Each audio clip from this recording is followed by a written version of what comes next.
Okay, good afternoon, ladies and gentlemen. Welcome to the international webinar event, Trust in Online Interaction for Way Anonymity and Other Way of Building a Social Capital.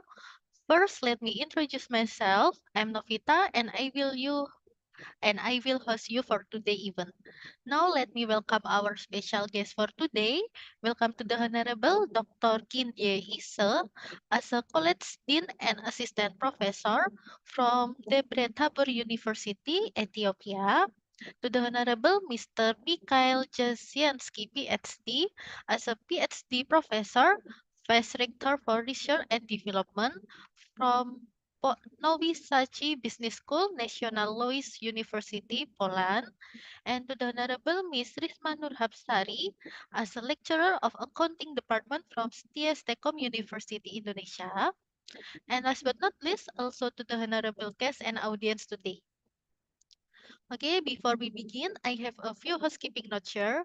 Today's session is being live streamed on Universitas Tekom YouTube channel. And for today event, we will start with Indonesia national anthems and continue with the opening speech by Dr. Joseph Teguh Santoso as our rector.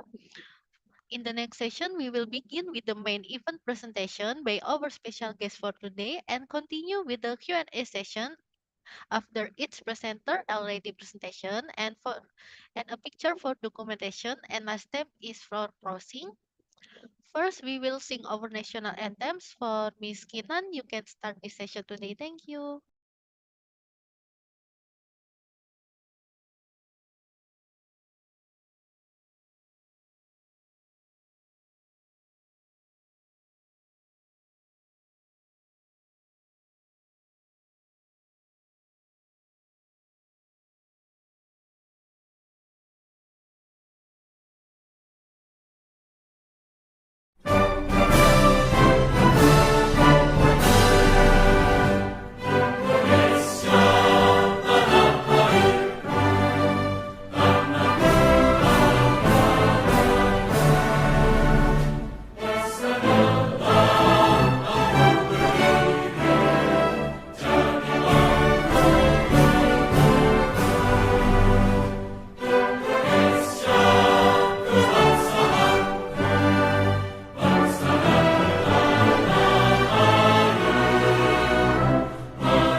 Okay, thank you. Next, we will invite the most responsible person to the conduct this skill international event for give opening speech for Dr. Joseph Teguh Santoso, represented by Dr. Wibi Ardi Alfianto as a Director of Student Affairs. Yeah, for Dr. Wibi, the time is yours. Thank you. Okay, thank you, Ms. Novita. Ladies and gentlemen, esteemed guests, scholars, and participants from around the world, good morning and welcome to this prestigious international webinar event.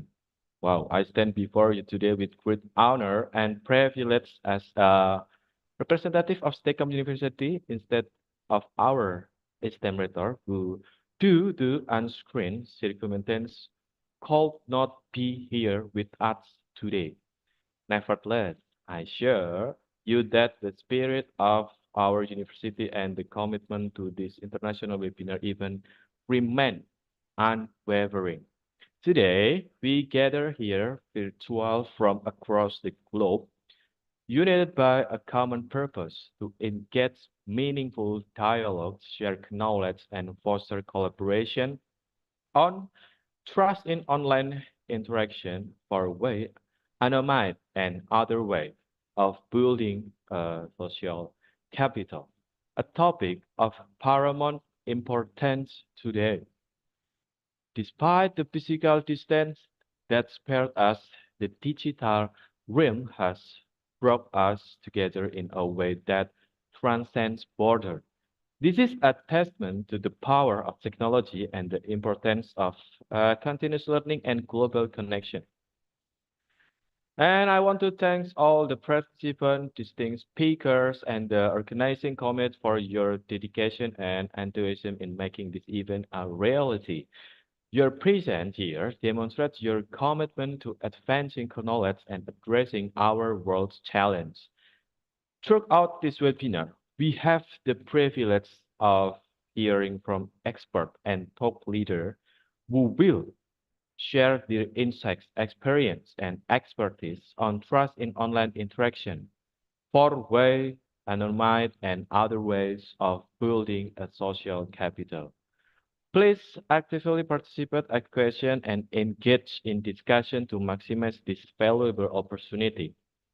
As we continue today's discussion, let us remember that exchanging ideas, collaborating across borders is essential to finding innovative solutions to global issues.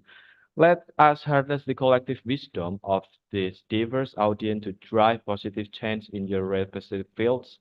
In closing, I want to reframe our commitment to the principle of education, cooperation, international understanding that bring us together today. Let us honor this principle by actively engaging in the upcoming session and forging new connections that will endure beyond the convenience on this virtual event. So, thank you for the attention, and without further delay, let us begin this international webinar on trust in online interaction for why anonymity and other ways of building a social capital. I'm confident that our shared pursuit acknowledges knows no bound. Okay, thank you. Okay, thank you so much for your contribution, Mr. VB. And we will go to the main event. For our audience, if you have any question for the speaker, please add them to the chat, and or you can raise your hand, and we'll be able to answer some of the during the Q&A session after each presenter already presentation. Today's session, each presenter will have about 30 minutes for the presentation. Now let please welcome our first presenter, Mr. Mikhail Jasienski from Nowice Business School, National Louis University from Poland. Yeah, for Mr. Mikhail, the time is yours. Thank you. Okay. Thank you, Novita. It's a pleasure to be here with you. And I suggested a topic that I hope may be of some interest, but it's a mixed collection of issues that I will try to convince you are interesting. Now, let me switch to my presentation, and Novita will let me know if everything is okay when I start my full screen presentation. We'll see. If something is not okay, Novita, please let me know. But now you should see the full screen, correct? Yes. Okay. And I closed my view of the other members of the audience. Okay, so, and in general, please let me know if I start, if something technically goes wrong, let me know, okay? Yes, Novita? Yes, sir. Okay, thank you, many thanks. So, my rector, Dr. Wozniak, asked me to give a presentation because of the collaboration between STEKOM and my business school. So it is my honor to be here with you. And I hope that when I when I finish my talk, I will get some criticism from you, and hopefully it will be stimulating. Okay.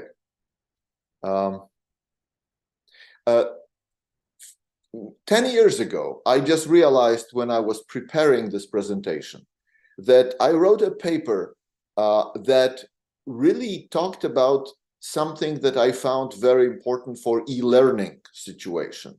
And e-learning, of course, is the online activity that should have certain attributes, certain aspects that must be remembered about for learning to be sensible.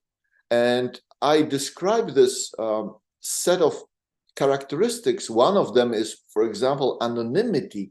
And I thought that this could be one of those main topics for my presentation in the context of your conference. Also, you may go to ResearchGate and find, using my name, find me there.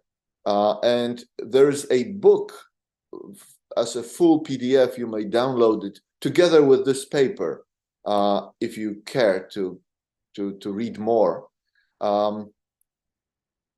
In which I try to show how modern management should integrate the three separate aspects. One is the fact that we are very diverse people. We are not only male, female, but we represent many different forms of diversity. And this is one aspect for one challenge for management. Another is how to build cooperation, which is a different term for social capital. And then if you build this, then innovation becomes easier. So in this book, I try to show how important these three elements are. And in this paper, which I wrote several years earlier, but this is not the reason I show you a 10-year-old paper, is that this is not molecular biotechnology. It doesn't get obsolete so fast. So the paper was about lifelong learning and continuing engineering education. But it doesn't really matter. What I was hoping to write something more of more general interest. So anyway, feel free to download and read these texts. And then I will talk about trust. And specifically, when we design situations online that are meant to assist, foster, nourish, promote, stimulate either social cohesion, which is social capital, or in general innovative thinking, what should we pay attention to? Very often, our goal, social capital, and innovative thinking that comes out of that. If you build it right, then innovation comes to people's mind, and people minds, and people are active and creative. That's the idea. So we should start with social capital. And our collaboration with any partners in any form must be based on trust, because then our life is easier and innovation comes out of this. There are two names I would like to mention in this context that I think are quite relevant. One is Robert Axelrod, who is a political scientist, a theoretical political scientist who was using mathematical game theory and computer simulations to explore the issue of in what situations people cooperate. Another name is a sociologist, Robert Putnam, both American scientists, Robert Putnam, who is an empirical sociologist, so not kind of armchair theoretical philosopher of sociology, but a guy who goes and actually studies sociological phenomena. And so they studied political and economic and social activities, and they had interesting things to say for us to remember when we want to build social capital. Cooperation is a strange concept, strange phenomenon, because when we look at human behavior from an evolutionary perspective, which is what I do, because I'm by my education, my PhD is in evolutionary biology. So I look at human behavior and management kind of influenced by natural sciences.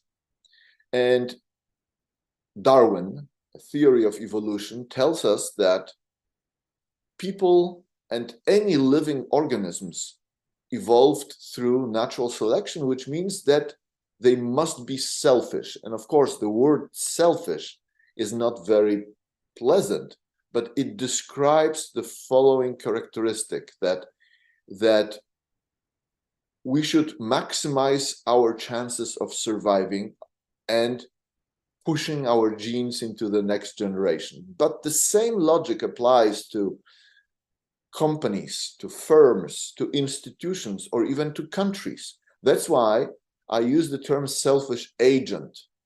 Agent is this general term that we use when we don't really care if it's living human beings or animals or plants or companies or higher level entities. And the idea is that cooperation is not at all obvious or kind of given, because why should we cooperate if we can exploit and compete and get more from that than from cooperation? So cooperation is something to be explained, because we see cooperation all over the place in many institutions. When two countries sign an economic exchange treaty, that's cooperation.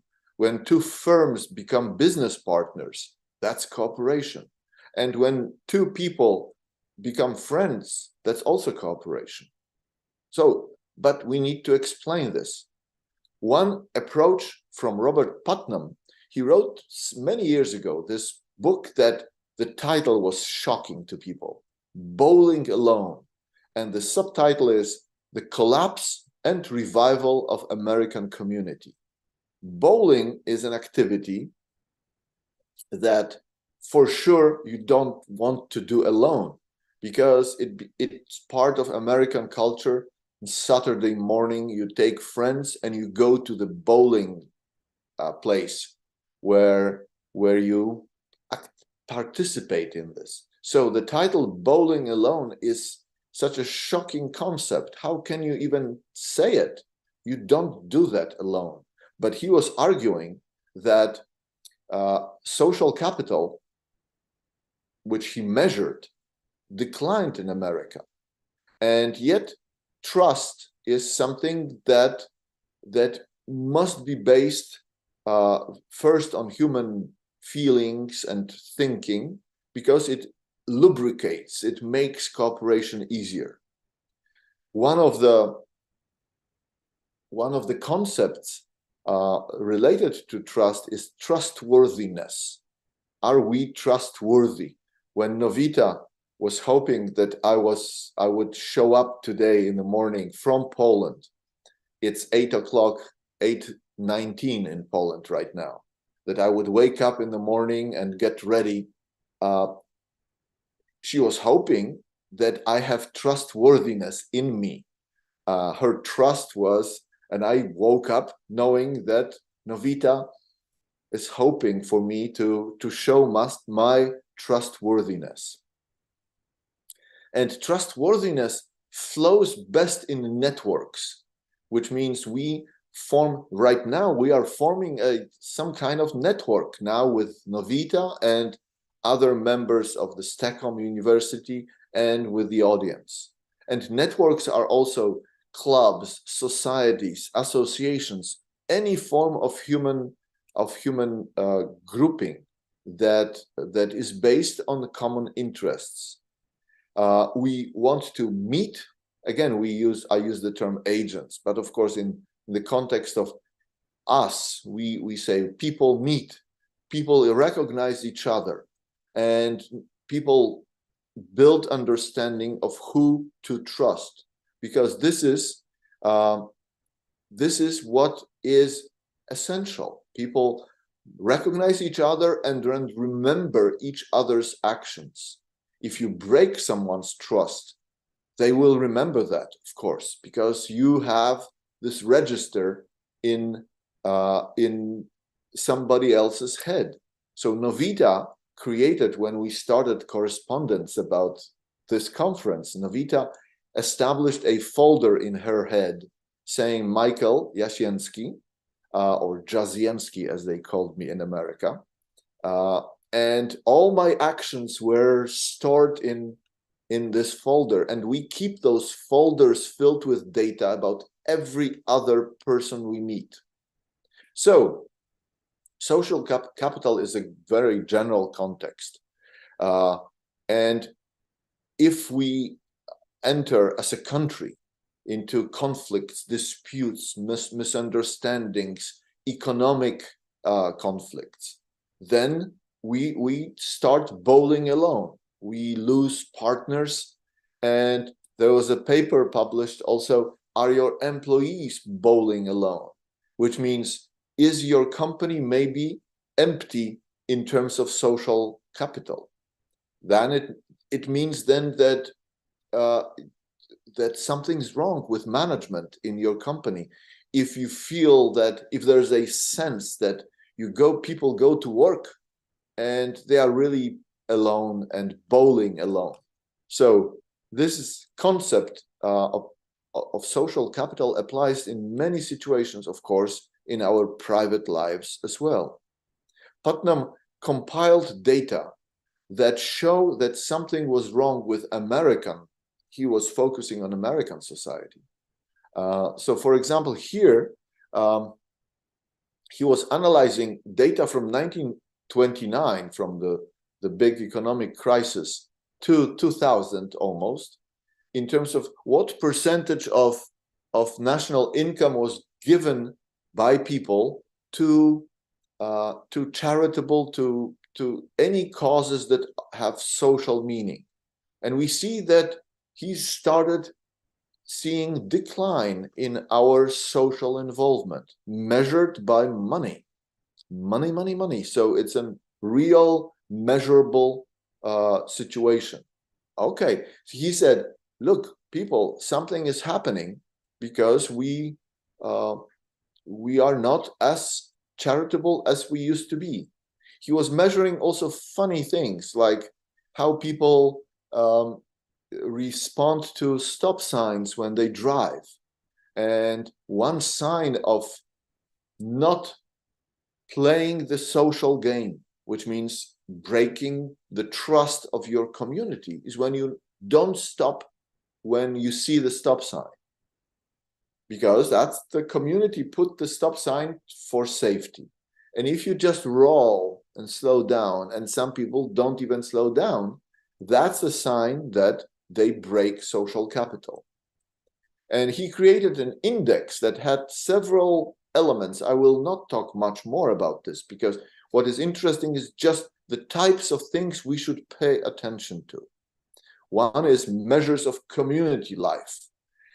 For example, how many times a year do you go to local club meeting, collecting stamps, collecting beautiful orchids and discussing it, keeping, cat lovers association, and people who love to eat beef association. Any form of social association would be a reason to go and meet other people.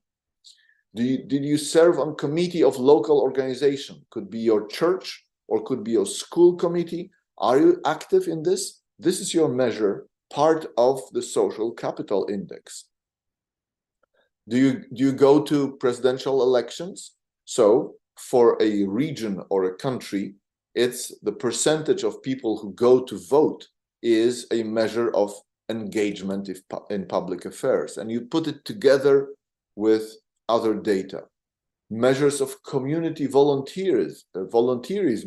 How many non-profit organizations exist for 1,000 people? Non-profit, so like NGO, for example.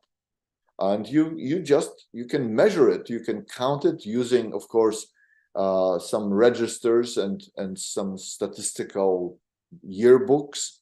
Mean number of times people volunteered to do anything, like go together to the village and do the cleanup of the river banks, collecting trash. This would be the community volunteerism. Informal sociability. Do you agree with the statement, I spend a lot of time visiting friends? Do you? On a scale from 0 to 10, how much? And people just, do the personal accounting and think, not enough. I don't really, it's not 10 on the scale of 0 to 10. Maybe it's 1 or 2. And then when you ask enough people, a measure becomes relevant. How often do people see other people socially? And measures of social trust. How many people out of 10 you meet when you go shopping would you trust, for example? So you put it all together to build a social capital, but the question is, doesn't mean anything. And that is a question that we should also test empirically. So index of social capital turns out to be high index, correlates positively with public health, with happiness, a measure of happiness, school quality, and tolerance. So economic equality. So I found recently this paper which shows on the x-axis degree of social meetings or social activities, something similar to what I was talking about in the context of Putnam. This is not his study. And on the y-axis, you have happiness. Are you happy? How happy are you on the scale from 0 to 10? And you see that people from countries like Denmark, Iceland, Norway are both active socially and feel happiness. And each time you should look at your country. They studied just 32 countries from, mostly you see that they are European countries. So it would be possible to find global studies of similar type. But you see, there's clearly a positive correlation between your involvement in building social capital and happiness. It's good to be involved. So we should follow the example of Denmark, Iceland, and Norway. This is just a proof that it's a good thing to be involved. Now, it should also be otherwise in the context of crime rate. And TV viewing by children correlates negatively with social capital. Tax evasion or COVID cases in a community, that's using the data from 4 years ago. What does it mean that it correlates negatively? It means high capital, social capital, has lower crime rate. Children watch less television, which is a good thing, because they go out, they play together, they do other things than passively watching television. People cheat on taxes less in a high social capital situations. And I found this very clear relationship between number of COVID cases. Each dot is local community, and for which you had clear information how many people had COVID, and on the y-axis, social capital, how the index of trust. And you see that there is clear relationship. It's good that it goes down. High trust means lower cases of COVID, among many, many other things.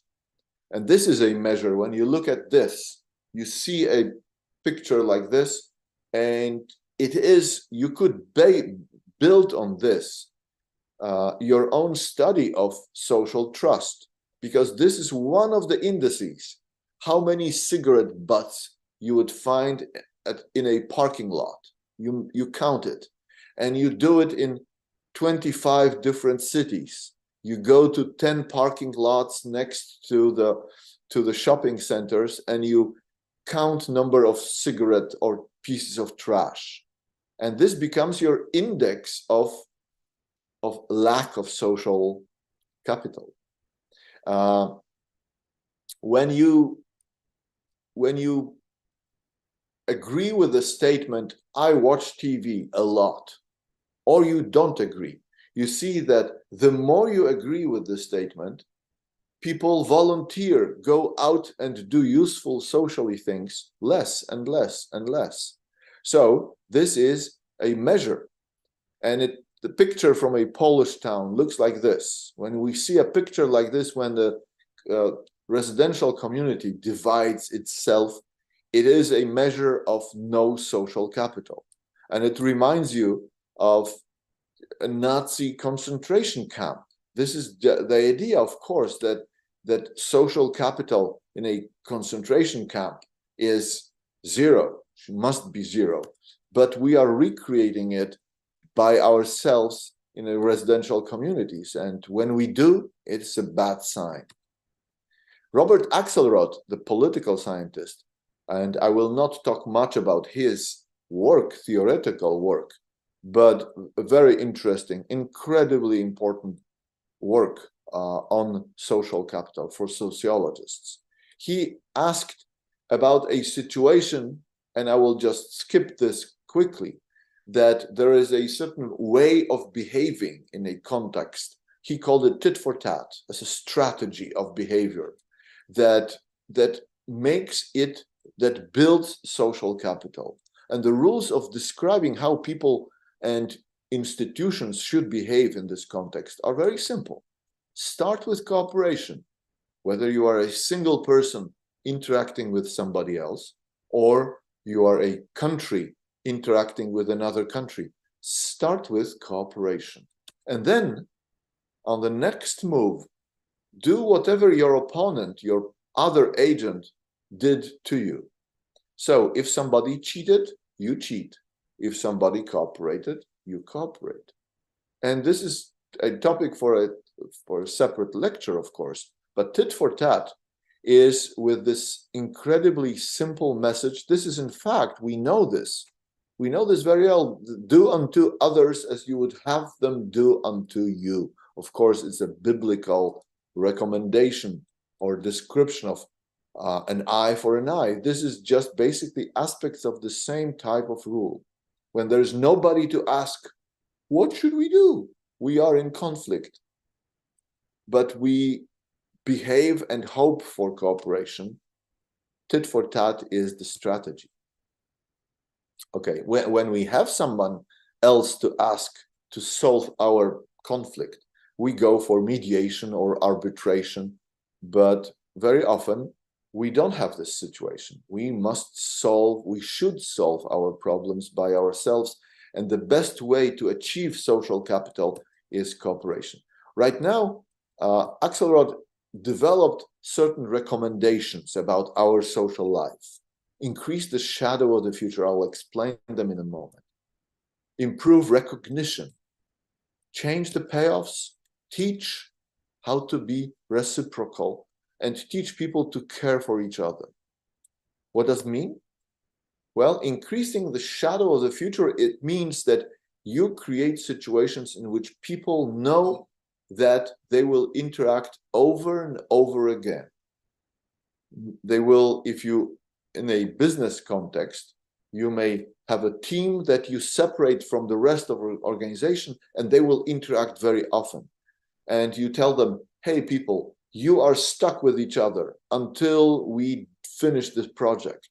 So participants know that the shadow of the future of interacting together with the same people is very long. The second is improve recognition.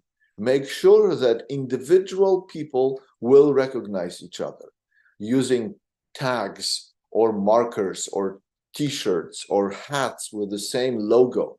This improves recognition. Third is change the payoffs.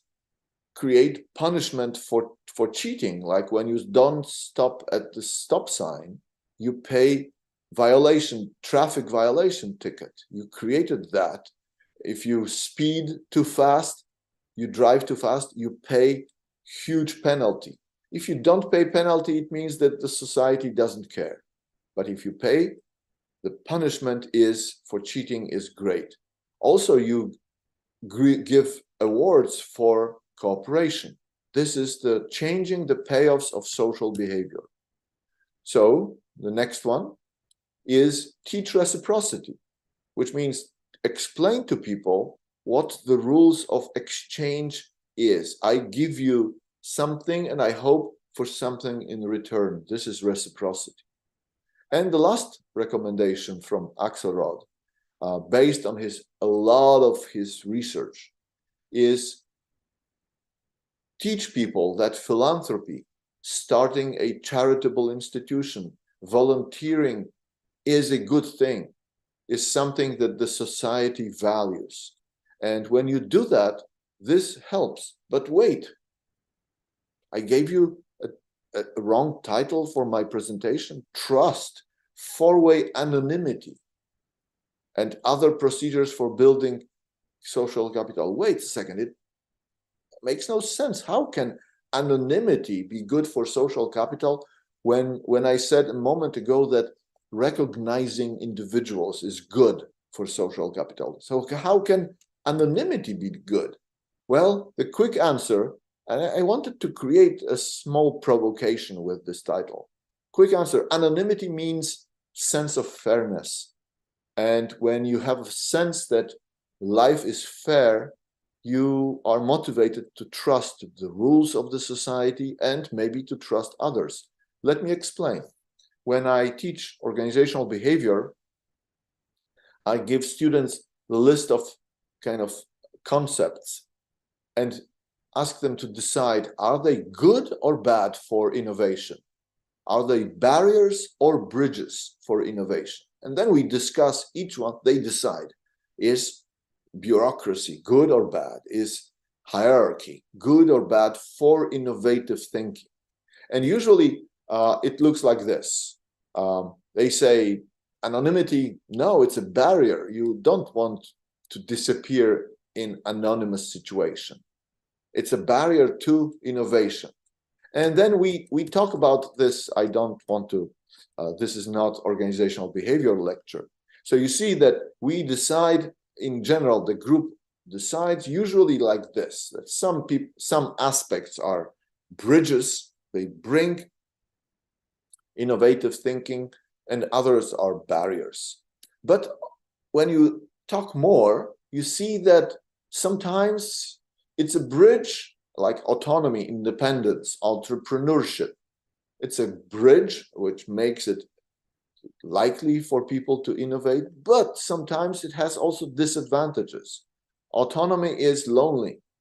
Bureaucracy is a barrier, but deadlines are good because they stimulate people to finish the work.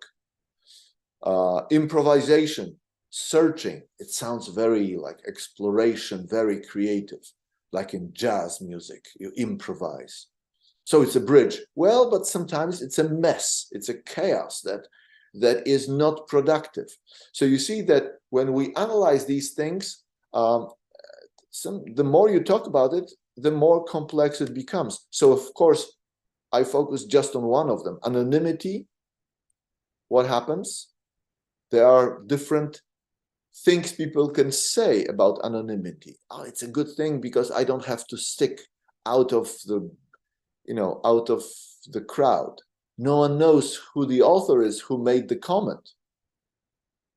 My comments are honest because I'm anonymous. So I say things the way I really feel. My contribution is thankfully forgotten. I feel safe in the crowd. And when I write a review, it's honest review, but as an author who is being reviewed, I would love to know who the author is, who the reviewer was.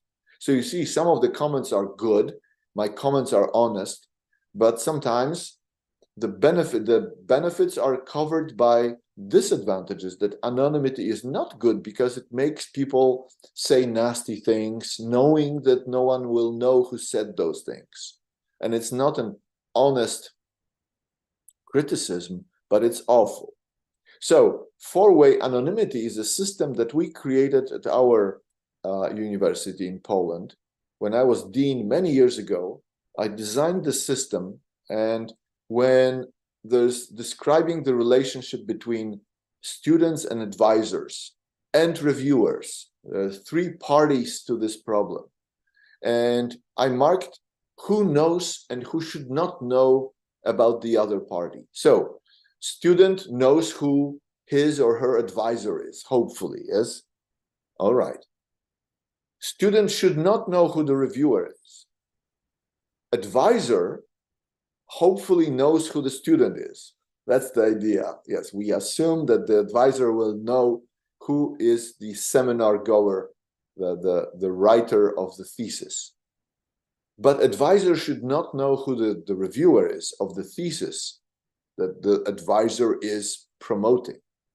The reviewer should not know who the student is. Think about it. The reviewer should not be discouraged by the fact that the advisor may be a very famous professor, because that would be intimidating.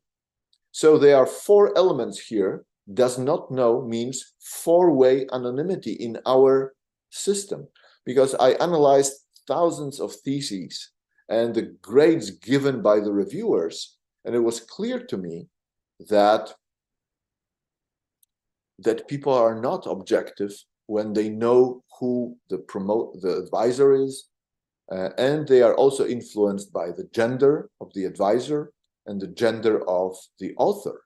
Of course, female students, for example, were in the situation where people used stereotypes against female students, and as a result, the grades were lowered. So when this is a scan of a paper, when I, as a reviewer, I get to review, and look at this, the name of the person is missing. So I don't know the gender, I don't know the name, I cannot recall saying, oh, this is a very good student, so yes, I don't have to read the thesis, I'll give a good grade. I have no idea. This makes me objective. And I don't know who the thesis advisor is. I have no idea. So I'm not worried. Now, I also know that the system will not reveal this information. And when I write my review, this is what it looks like. I write the review, but I don't see the names until the review is written and printed by the system. And then I say, oh, this was his paper or her paper thesis. Well, I'm surprised. Look, knowing that this loser student would be such a great thesis author, I would never give 5.5. This is my frequent reaction. I was objective because I didn't know, I couldn't use my stereotypes. Anonymity made me honest and fair. There's another example of a creative thinking method that you have nominal group, it's called. The problem is a group solved problem, but working on the solution is done privately, individually. And solutions are then discussed in a group. Look at this. This is a perfect online setting. Members give comments, but the comments are anonymous. And each participant presents this, then is asked to assess give points, but anonymously and without knowing who the author of the project is, because this is no longer educational context. This is the context of assessing the best possible product proposed by groups. So we see that anonymity comes here, and it makes good quality observations and criticisms. So in the online setting, it's very easy to do, because people if you sit together in a room, people will hear comments, and people are embarrassed to say critical things. But in an online system that is created well, anonymity is controlled very easily. You protect your personal image. You free your creativity from the fact that your creativity or your honest opinions from social pressures. So how does it relate to trust?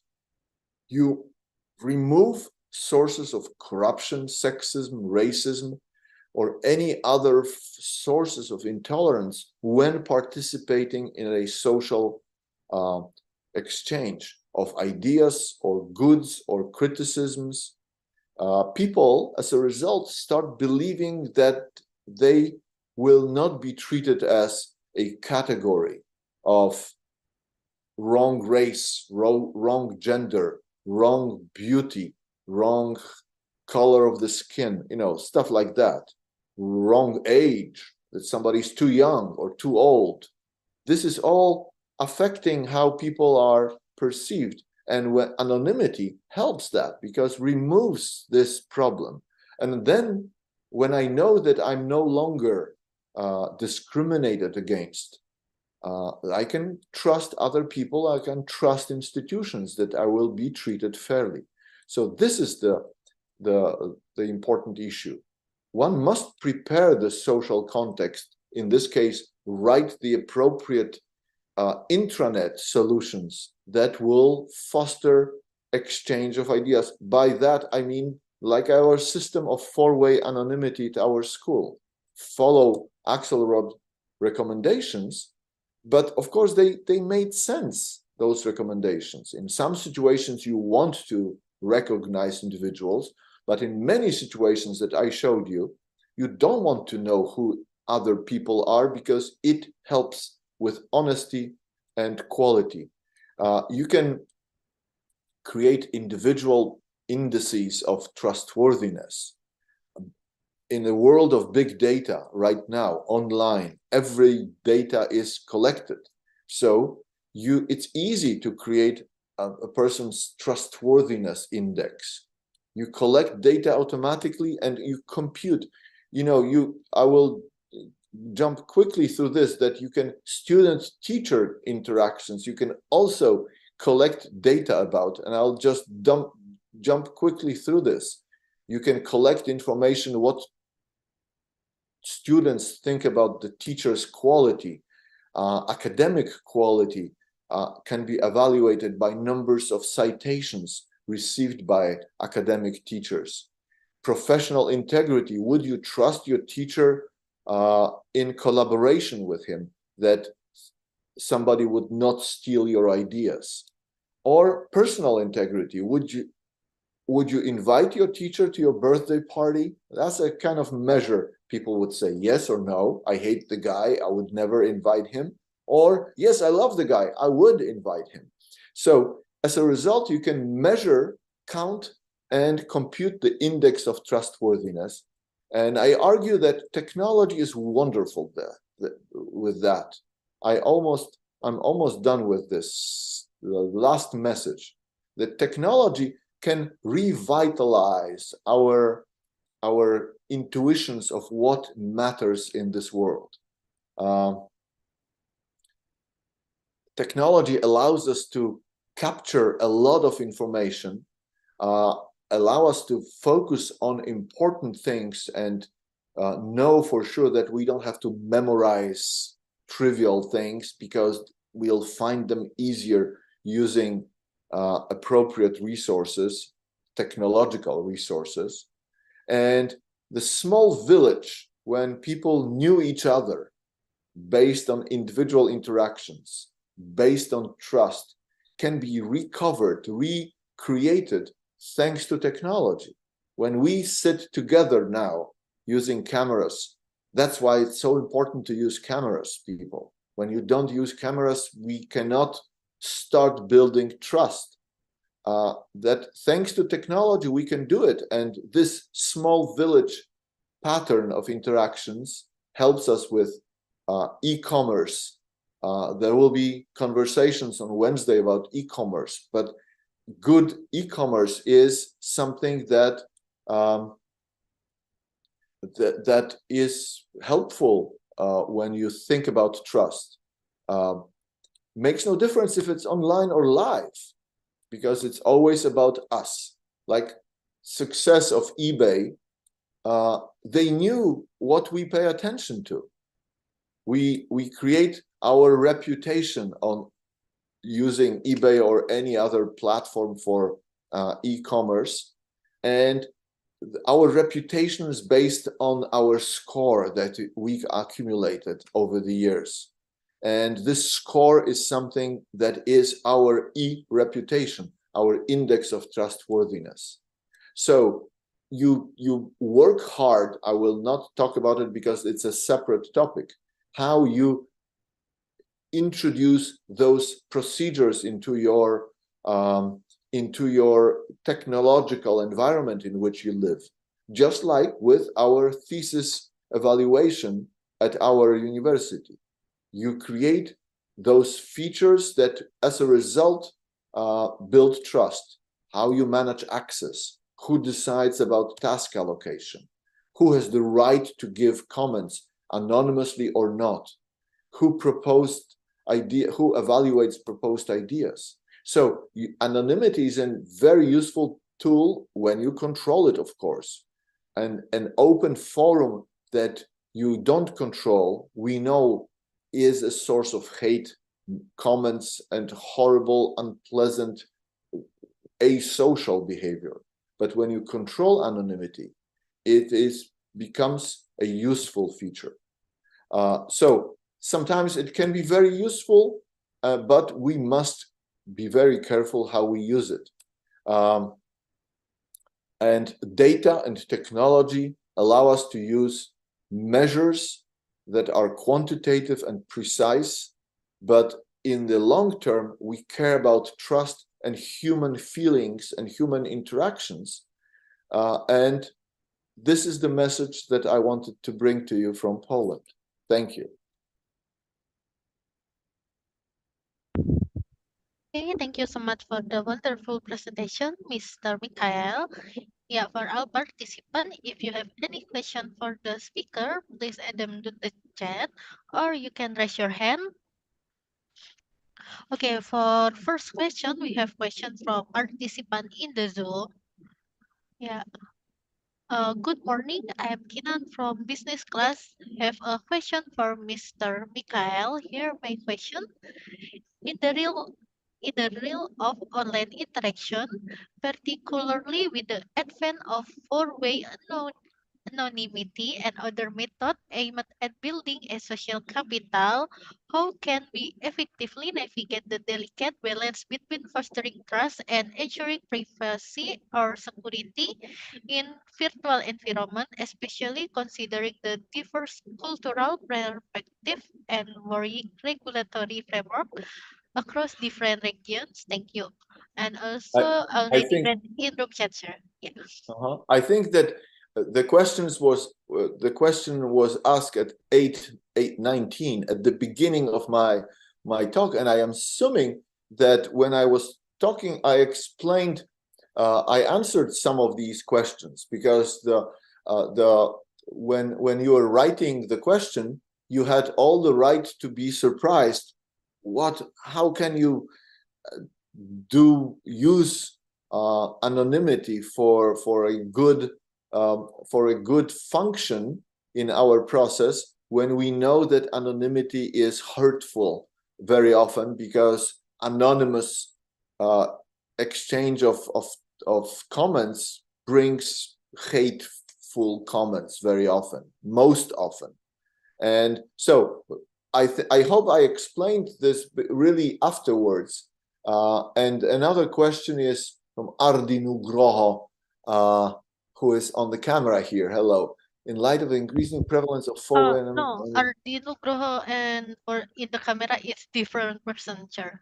Yes, I know. Yes, I was already looking at the second comment. In light of the increasing prevalence of four-way anonymity and the myriad strategies for cultivating e-social capital, how do you propose addressing the inherent tension between promoting trust and preserving individual anonymity in online interactions? Well, I think I also answered this question, is that if you allow uncontrolled anonymity, then it's a mess.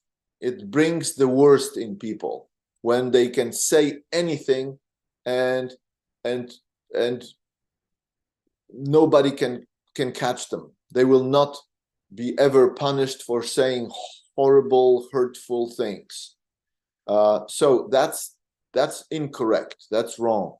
But when you switch on anonymity in very specific situations for evaluating projects, for example, like thesis work, then it becomes useful. But I would never say that it's universally useful, because, of course, I started by talking about cooperation, which is based on individual recognition, or individual in a sense of we know who our partners or other agents are. So if we don't know, then cooperation cannot start. So that's why I said, wait, it makes no sense to say that anonymity is good when I started talking about how identity is important. Well, it's a subtle issue that sometimes I just wanted to focus on those moments when you can make anonymity useful, because it protects you from stereotypes, racism, sexism, and ageism, and all the other things. So it's a good question, but the answer is complex because it depends on the situation. Anonymous forum is usually a horrible place, because people will say anything and know that they will not be punished for it. Okay, thank you for answering. And Mr. Adi Nugroho? Yeah. Okay, thank you for the time, Ms. Novita. My sound is clear? Yes. Okay, thank you for the time, Professor. I would like to ask you, maybe this is a little bit out from subject. It's about the geopolitical condition today. We know that Poland get a lot of Ukraine refugees, and you see USA get a migrant crisis, and Spain, Italy get a lot of African refugees. So how to build a social capital in this kind of condition where people doesn't speak with the same language, we don't know each other, and they came with problem. Nah, so maybe how about your vision about handling this condition? Okay, you are right. It's an incredibly good question. Exactly, is that the presence of a new wave of people who have very different customs, very different behaviors. It's a huge challenge to our sense of cooperative, social capital building. It's a huge challenge, especially when they come, they don't integrate, because they don't know how to integrate, they have different religion, maybe from the local community, they must be separated. And I'm very glad you asked this, because, and of course, we We work on problems with Ukrainian refugees in Poland, 1 million of them. Initially, we had over 3 million of them, but right now, 1 million stayed in Poland and make their living there. And language barrier is a huge challenge. How can you establish sense of trust with someone you cannot communicate easily? It is horrible as a challenge. And in my book that I recommended at the beginning of my talk, I used the case of a very interesting case from the history, from the past, a case of migration of the gypsy group, Roma, it's called, from northern India.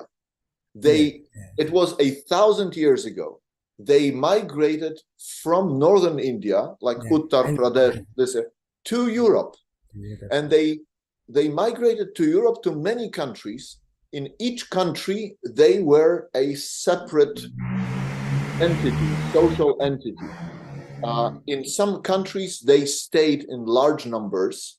In Poland, had the largest community of Roma people, the gypsies, of all Europe. Yes. When they went to Spain, they also were a separate group. They created, for example, a beautiful music called flamenco, is the music of the Roma people in Spain.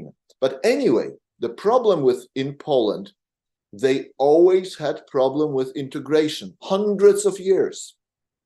They kept their language, they kept their lifestyle, and this is so interesting because Roma from India are similar in their lifestyle to groups that are present in America, in England, called the travelers.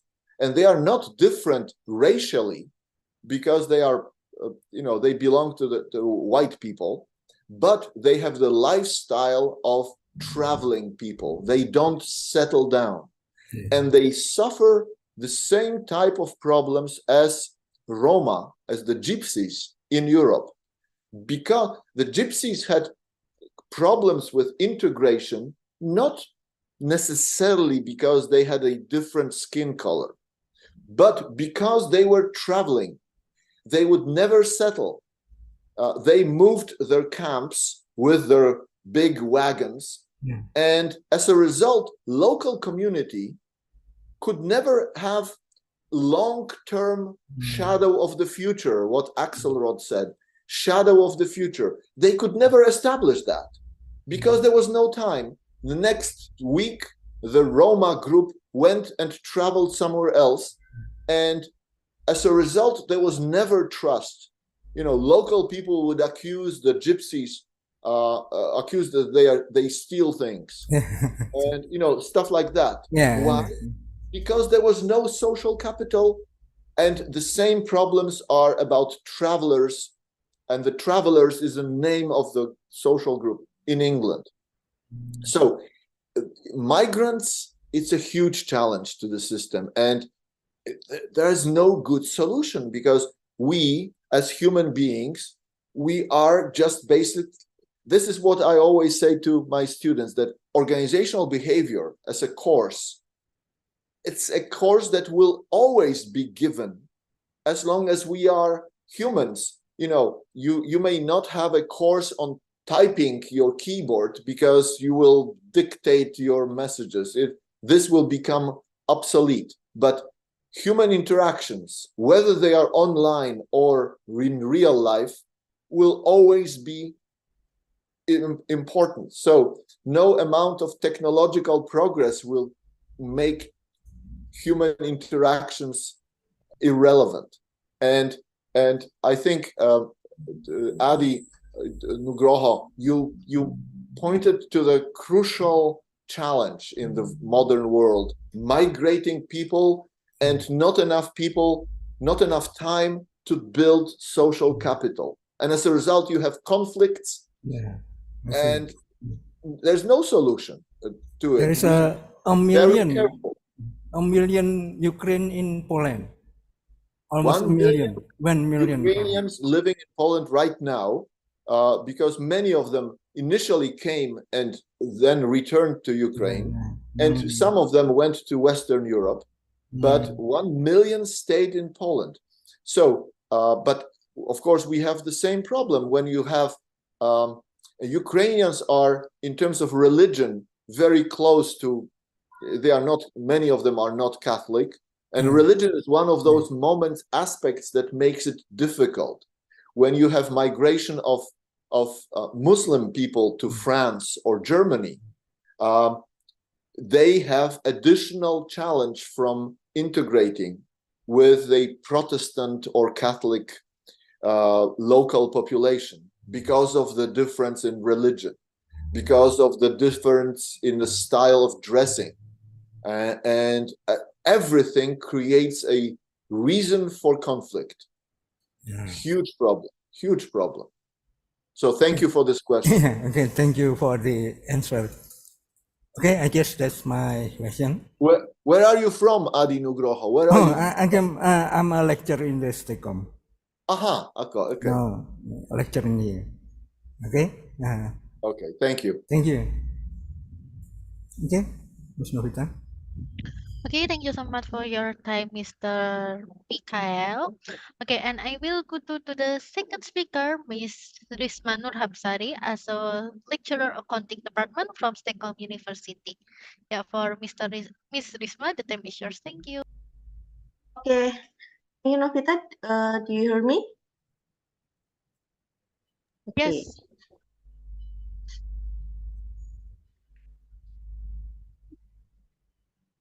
Okay, everyone, thank you for the opportunity for STEKOM University for holding at international webinar this afternoon, and thank you to all the community involved this afternoon. I will discuss a little about search engine optimization, and then all participants give me permission to share the presentation.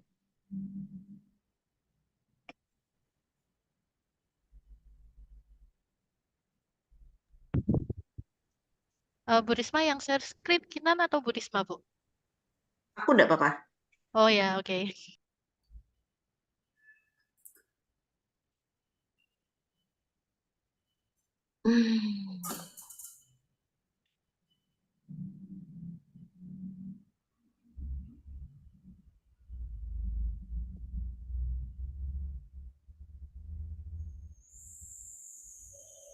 And make the full screen presentation, yes.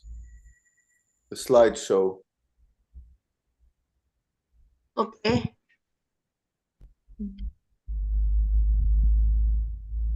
But we can see it anyway, of course. Oh, this is perfect, yes. A global SEO strategy for business growth.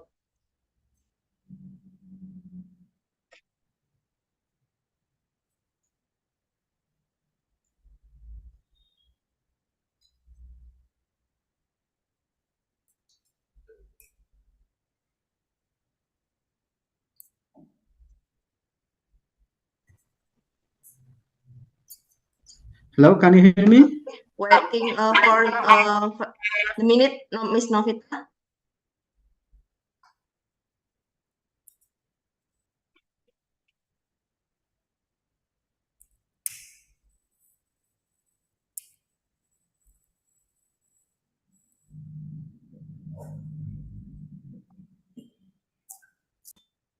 Okay.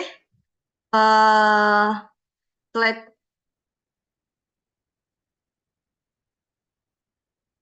Kinan, I'm sorry. Do you help me? All right, Bu, wait a minute.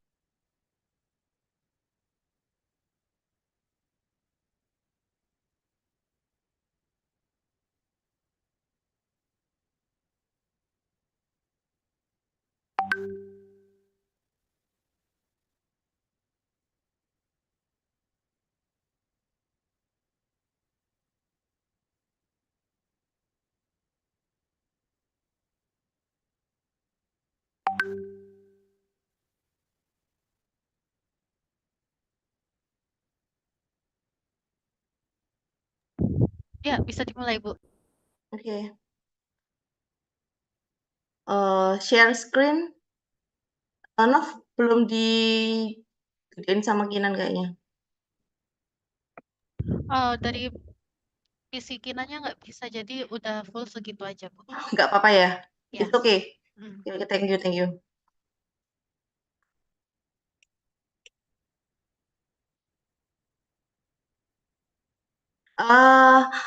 Understanding global search engine optimization. Global search engine optimization is a method of optimizing website and content so that search engine can quickly determine which country one is targeting and what language one is using for the product and service. And then there is a reason why search engine optimization is important for business growth. And number one is reach the right customer, and then long-term strategy for long-term result, and improving rankings. And number four, cost effective and high quality traffic. 5, increase credibility, and then customer engagement and user experience, and then stay ahead of the competition. Number one is reach the right customer.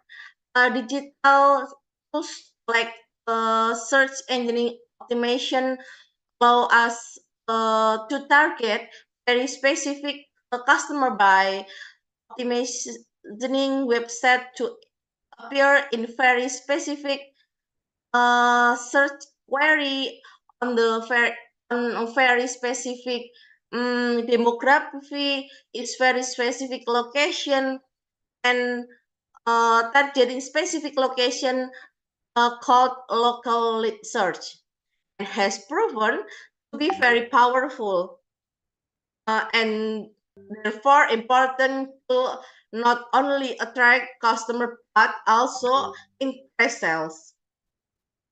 And number two, why search engineering optimization is important for the business growth. Unlike other from online marketing such as paid search, results from search engine optimization are not instant. Well, instant result can be seen. Seeing a significant result from search engine optimization takes time. According to research, it takes between 6 to 12 months to see a significant improvement in a ranking result. Especially if your business is new, this might not mean you will reach the one's position. And then number three, I'm sorry. Continuation number two, the long strategy. The upside is the search engine optimization increase your visibility in the long run as your business remain visible as your ranking rise. It also means that you will be able to stay in top for longer, waiting for short-term attention of things like paid search and other form of digital marketing. And then improving ranking. Speaking of position, the goal of search engine optimization above all else is to improve your website search ranking. Why are rankings important? And then because it's strengthening 75% of people never get past in the first page. What's more, a study has shown that the first ranking result attract nearly 40% of all out and treat of the result on the first two pages not click at all.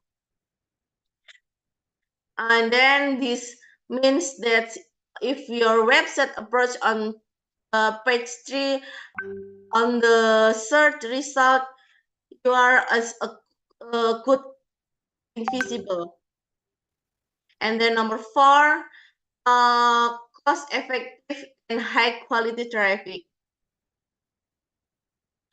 It's obvious that the higher your website ranks on the search result, the more likely people are to click through to your site. But what matters is not just the amount of traffic, but the quality of the traffic. You want visitor who are genuinely interested in your product or service, who are ready to convert, and search engine optimization can provide just that. More importantly, search engine optimization tends to be cheaper than other from the online advertising such as paid search and PPC. In the long run result in a higher and sustainable return of investment.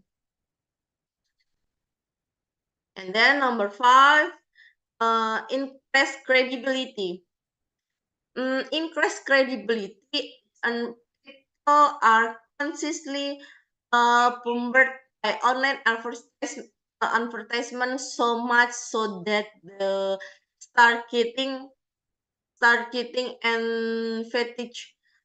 This has led increasing popularity of a blockchain software that blocks most paid advertising, resolution in discretion in effectiveness of the 10th step of campaign. But because all the search engineering optimization happens in the playground, you don't feel like the are being badly sold to and therefore more likely to click on your links, and then it must be credible, right? This is actually true as search engineering reputation depend on the quality relevance of the provide, meaning website with higher quality content will be pushed. And number 6, customer engagement and user experience. But credibility isn't everything. The great things about the internet is ability for a business to interact with the customer. Engagement becomes so important that customer happiness and of the quality of engagement with the company, the platform. The engagement is how user experience in your website. How easy to navigate, how easy is to find information and product you are looking for, and how easy it to buy from you. These are factor the search engine algorithm into account when ranked page. the better the user experience in your site, the higher is likely to rank. Number 7, stay ahead for a competition. Search engineering optimization is once seen as a just fact, but the practice have a flaw. It is proven itself to be highly effective tools and is stay more than 60% for the market consider search engineering optimization to be to priority to for generation generating organic traffic. This means that if you don't implement some sort of search engineering optimization, you risk falling behind and out the search page and your competitor.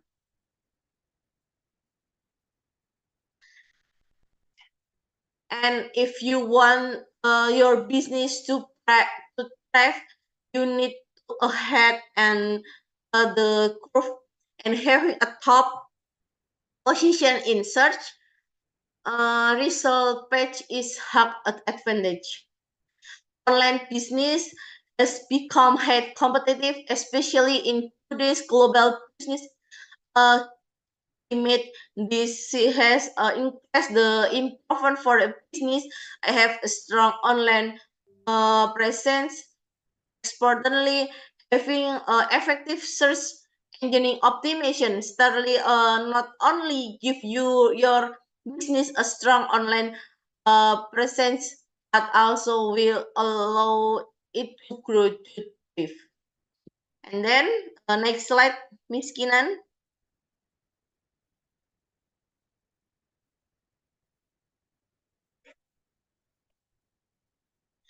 Uh, the sixth most important element of a global SEO strategy. Number 1 is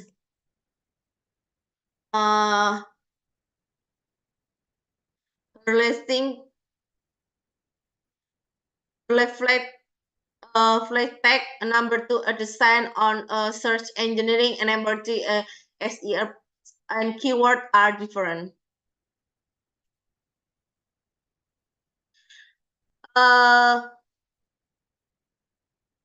The sixth most important element of a search engine optimization strategy. According to the strategy,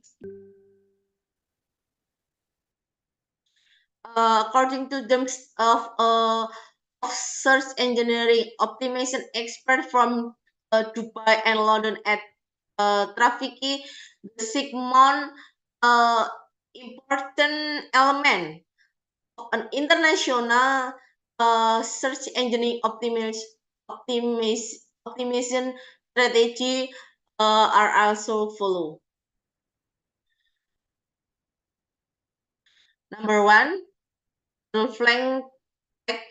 HTML use fair use text for to tell web browser which information to display when to enter international market. To use of briefing shall be used ability of the language of the content and location of the audience. Setting up flank correctly is essential for recent and international market. When foreign search is entered, engineering will look for the flank code first before looking for alternative matching language code. And then please note, flying will not work by to ping. It used a setting called in the language content language meta tag. Okay. And number 2 is design on search engineering. Well, Google were for the most used search engineering in the UAE and the worldwide. There are several countries where alternative search engineering is most popular. For example, Japan, Yahoo has a 24% market share, meaning we must take this into account in our overall SEO strategy if we want to target a Japan audience. And number 3, search and keyword are different. Understanding to search in your target country, you need to access its local search, which you can do by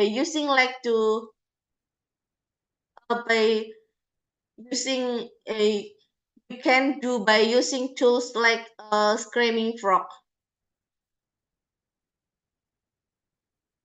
Google algorithm in same as matter what country we are, but search engineering reputation or search to certain keyword will vary depending on location.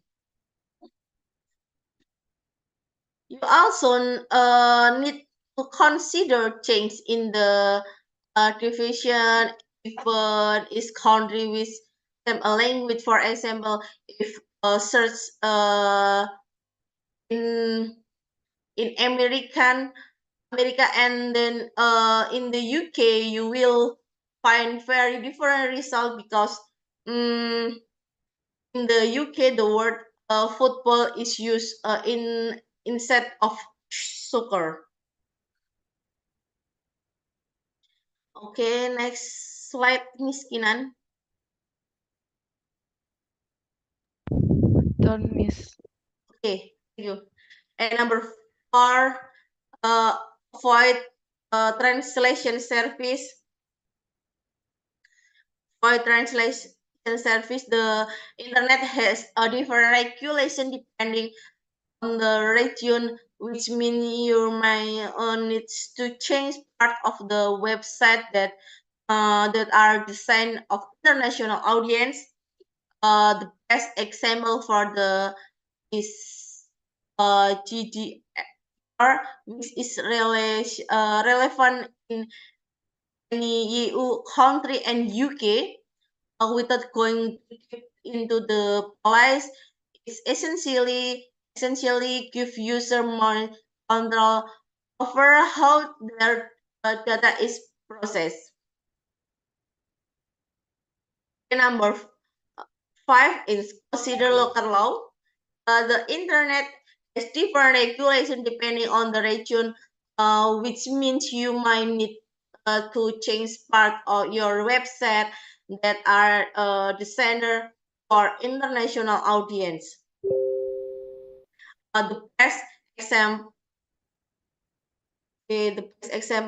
for GRP, and then number 5 still follow it.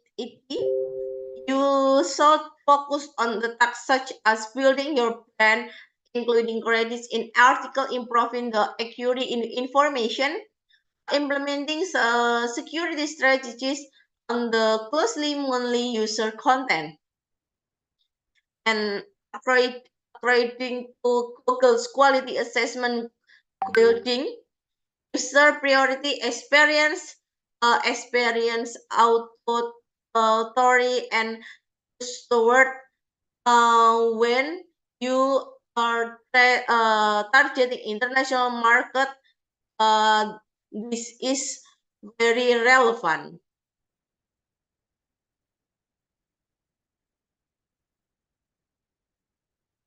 Okay. Okay, how to create an effective international tool strategy. Number one, conduct crowd market research for different regions.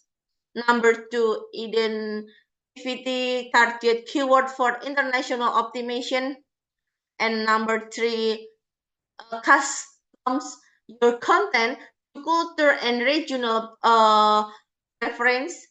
Number four, building relevant like links. Number one is conduct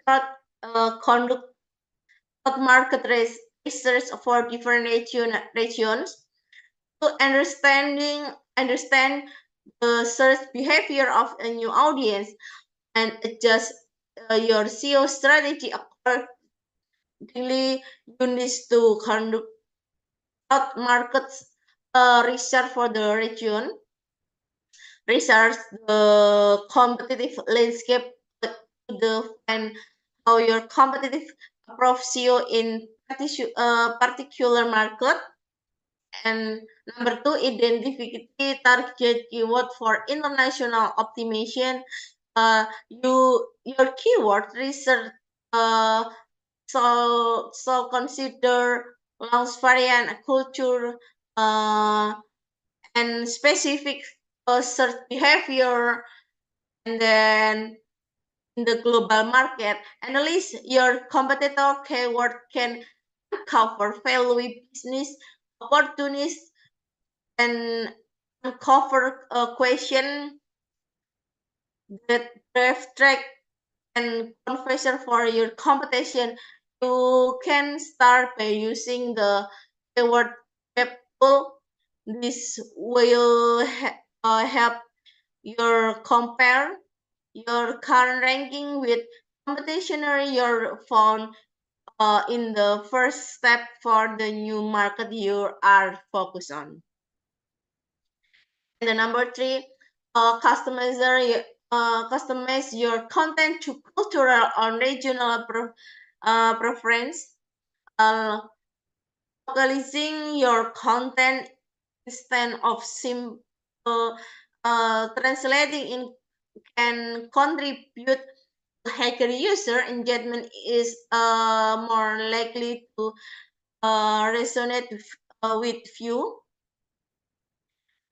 This also help build positive brand and reputation in new market. So consider including links to official record sites in your new market and use examples that are keeping with their traditional. And then number four is build relevant link. Getting public link for reputable website in your new market can help your website rank faster and drive traffic in your regional text to attract ping link from the local relevant site, and content must resonate with the local audience. As any content with work the image and static include are not relevant to the local audience. Okay, next slide, Miss Kinan. Thank you. Measuring success, 7 ways to measure your SEO success.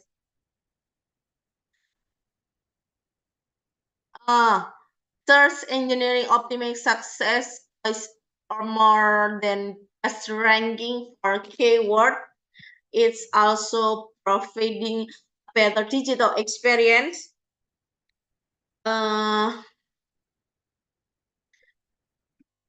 If your customer and providing your authority to Google, successful search engine optimizing campaign can be measured by several different metrics, which show where your work is paying and where there is still room for the improvement.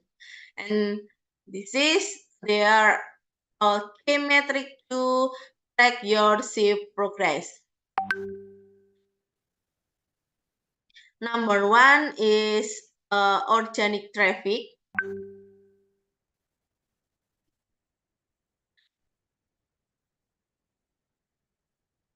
This is one of the first indicator that your search engine optimization is working. The better and more often your website appears in search result, the higher your organic traffic will be over time. And number two, a crowd rate. Your click crowd rate is the percentage of user from the engineering result that will click to your website. This number will increase your ranking and relevance to specific query and keyword improve. Okay, and then number three, user engagement. Page per visit on page on confusionist are all great thing is user engagement, which will grow as your optimization that provide is higher quality use experience. It also means that the traffic you're getting is relevant to keyword to content you're targeting. And then number four is conversion and revenue. Conversation and revenue. If organic traffic high, but conversation are low, this called a sign that your targeting is or your user experience. Example is page speed, quality, and then needs more work than also all aspect of search engine optimize work together. Your conversation rate and revenue will increase in line your organic traffic, crowd rate, and the use engagement.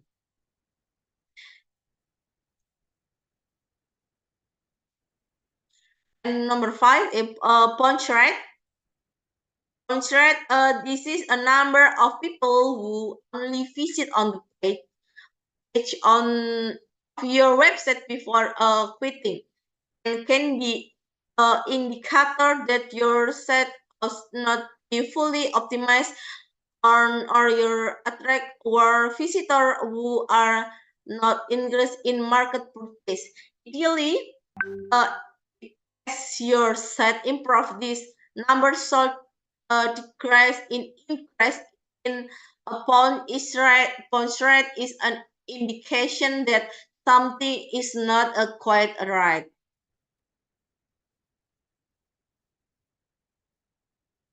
And the name is six, query coverage and keyword ranking. Keyword ranking can help you cook your progress, but since that then they tend to filter its a best not really of the as your only measure of progress. As your optimist is improvement, you will see an increase to the keyword to ranking and and how well you rank for each scope of your search query result also expand will remaining relevant to your business and the needs on your target audience. And then number seven, domain authority. This is a score used to calculate the overall search engine optimization state of your website and takes into account backlinks, user experience, and technical search engine optimized quality website that have hacker domain authority score tendering looking at the how they compare between mobile versus desktop and its demographic and and in different traffic local if you need help your search engine optimization strategy content the okay. Okay, thank you. Conclusion in this my presentation is summary global search engine optimization strategy are visit for business aiming to expand their online process cross-border and reach international audience. A components of successful global search engine optimization strategy include number one, multiple keyword research, understanding the logistic nodes of different target market, and conduction of keyword research in multiple language to optimize content for local search query. And then number two, local content creation, developing a high quality culturally relevant content tailored to each target market, including translation, localization, and region-specific customization. And number three, technical optimization, ensuring that website structure, code, and technical elements are optimized in international search engine, including improvement behavior tag, optimization load time, and improving mobile responsive. And looking ahead future and in international search engine optimization are likely to focus on number one is voice search optimization. Number two are artificial intelligence and machine learning. Number three is experience, expertise, auto-swift and twins. And number four is user experience. Number five is local SEO integration. Okay, by staying abreast of the trend and adopting the strategy accordingly, business can stay competitive in the ever-evolving landscape on international search engine optimization and continue expand their global reach effectively. Okay, thank you, Miss Monica, Miss Novita. Thank you, Miss Kinan. Okay, thank you so much for your presentation. And we have two questions from student. First, what are the primary reasons behind the significance of search engine optimization for business, and how does it contribute to their overall success and visibility in the digital landscape? And the second, what are the fundamental performance indicators utilized to measure the advancement of search engine optimization strategy, and does I'm sorry, and how do these metrics inform business about their online presence and effective in reaching target audience? Thank you. Okay, thank you, Novita. Question number one.